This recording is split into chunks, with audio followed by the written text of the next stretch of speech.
Formula One, at the swimsuit calendar launch, and many other such exciting properties. So I can promise you, his house and Bollywood both will keep you foot tapping for the rest of the night, or at least as long as they keep us going on that night. Day 3 on Sunday is our last day. Again, a few of the big names over here which jump out. Raghu Dixit. The Raghu Dixit project, I think, has been one of the most famous names to hit India in the recent times. They have played at most award ceremonies, most high-profile events across the country. It's an honor to have Raghu Dixit play in Hyderabad at our festival, and I'm pretty sure that they're another brand that one needs to look out for and make sure you're there in time to hear their performances. They're extremely, extremely good. The Papon and East India Company is another band which has come together very recently. Again, it's a band I can promise you will really keep you excited. They play on Sunday and should wrap up events along with Raghu Dixit for us, along with the big DJs. So it should be 3 days of really, really good, fun stuff happening at N Convention. It's a place, a venue that people need to really earmark in their maps and calendars and head for. And I would really request and recommend that don't make it a day affair. I know N Convention is a little way off, but in Bangalore, the people who have really come and enjoyed Oktoberfest over the years have been those who have been there all 3 days, because there's just different things to offer on each day. Lost Stories is, well, they're known as DJs, but I really consider them as audio-visual artists. Some of the visual performances that they do on stage on the LED screens are completely breathtaking, very new to India and Indian music house.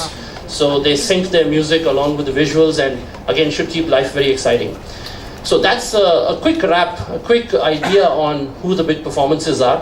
We've shown you the audiovisual to give you an idea of what you can expect, the flavor and excitement that you can expect. So let me switch off the mic and get the important people on stage. Let's hear the representatives of Hyderabad, the faces of Hyderabad, and what they have to say about this festival coming to their town. Thank you. Yes, sir.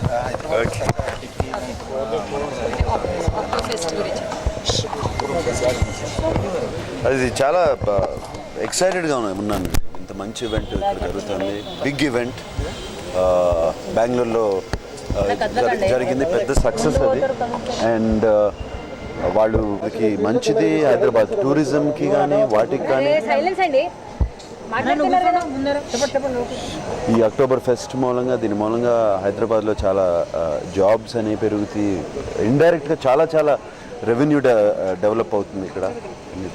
It's good, ఇటువంటి జరగాలి. ఇది ఇటువంటి ఫెస్టివల్స్కి నాంది అవ్వాలి, ఇంకా పెద్ద పెద్ద అవ్వాలి, ఇక్కడ పెద్ద పెద్ద అవ్వాలి. Ideas of course Kingfisher's idea. వాళ్ళు బెంగళూరు చేశారు అండ్ ఇక్కడికి వచ్చి మమ్మల్ని అప్రోచ్ అయ్యారు. అండ్ ఎన్ కన్వెన్షన్లో జరుగుతుంది, చాలా హ్యాపీగా ఉంది ఇటువంటి మంచిది హోస్ట్ చేయడం. And it's good. నేను దీనికోసం ఎన్నోసార్లు ఇటువంటి ఫెస్టివల్స్ కోసం ఫారిన్ కంట్రీస్ వెళ్తాం, చూస్తాం, అక్కడ నుంచి రకరకాల ఐడియాస్ రావటం, యూనో మా సినిమాల్లోకి వాటిని పెట్టుకోవటం. అటువంటిది ఇక్కడ మన హైదరాబాద్ సిటీలో జరుగుతుందంటే చాలా ఆనందంగా. ఇప్పుడు ఈ ఫస్ట్ టైం ఉండదు, ఇప్పుడు ఇమీడియట్గా ఇది ఫస్ట్ టైం జరుగుతుంది కదా.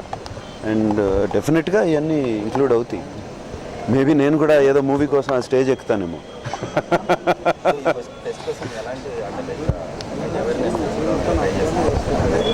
ఆల్రెడీ మనకు హైదరాబాద్లో ఇలాంటి ఈవెంట్స్ జరుగుతున్నాయి, ఫస్ట్ టైం కాబట్టి కాన్సర్ట్స్ చాలా జరుగుతూనే ఉంటాయి. ఇంకా ఇది కాన్సర్ట్ కన్నా కాన్సర్ట్స్ జరుగుతాయండి. కాన్సర్ట్స్ జరిగినప్పుడు ఏదో ఒక బ్యాండ్, ఒక గ్రూపు, మొన్న ఆ మధ్యన ఎవరో బ్రయన్ ఆడమ్స్ అని ఎవరో వచ్చారు, ఒక ఆయనే చేశారు. ఇది ఆల్మోస్ట్ 30 బ్యాండ్స్, అంటే 30 డిఫరెంట్ పీపుల్. అంటే ఆలోచించండి, న్యూ టాలెంట్స్కి ఇది ఎంత అవకాశమో, న్యూ టాలెంట్స్ టు గో. ఇప్పుడు మా మ్యూజిక్ అనేది ఇంటర్నేషనల్ అయిపోయింది, ఎక్కడికన్నా వెళ్ళిపోవచ్చు.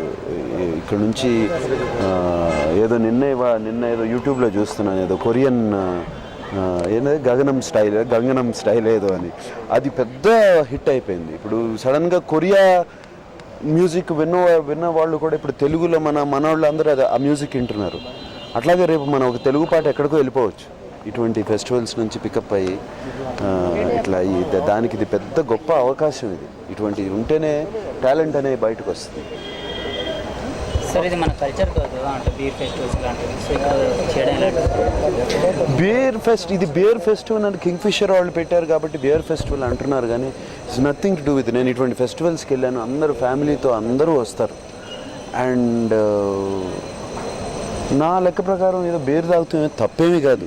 అది ఎక్కువగా తాగి పిచ్చి పిచ్చి వేషాలు వేస్తేనే తప్పు, కానీ అది కరెక్ట్గా తీసుకుని కరెక్ట్గా తాగితే తప్పేమీ లేదు. ఇట్ ఈస్ నాట్, ఏదైనా సరే లిమిట్లో ఉండాలి.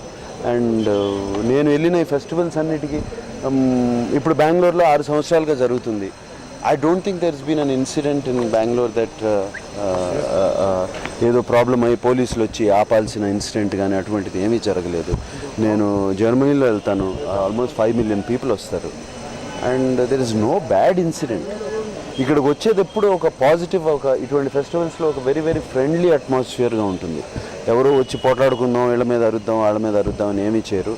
అలా జరగకుండా కూడా డెఫినెట్లీ కింగ్ఫిషర్ కానీ వాళ్ళు కానీ సెక్యూరిటీ అంతా పకడ్బందీగా ఉంటుంది. వాళ్ళందరూ గవర్నమెంట్ పెట్టిన రూల్స్కి స్ట్రిక్ట్గా they are sticking to the timings కానీ వాటి గురించి. ఇక కల్చరు అది ఇది అంటే నేను ఈ చిరిగిపోయిన జీన్స్ కూడా వేసుకోకూడదు, కల్చర్ గురించి మాట్లాడద్దు. ఇక నేను కల్చరే అంటే ఇక పంచి కట్టుకుని తిరగాలంటే కష్టం కదండి. మీడియా అదేని మీడియా లేదు, కాలింగ్ ఆల్ మీడియా ఇంకేముంది.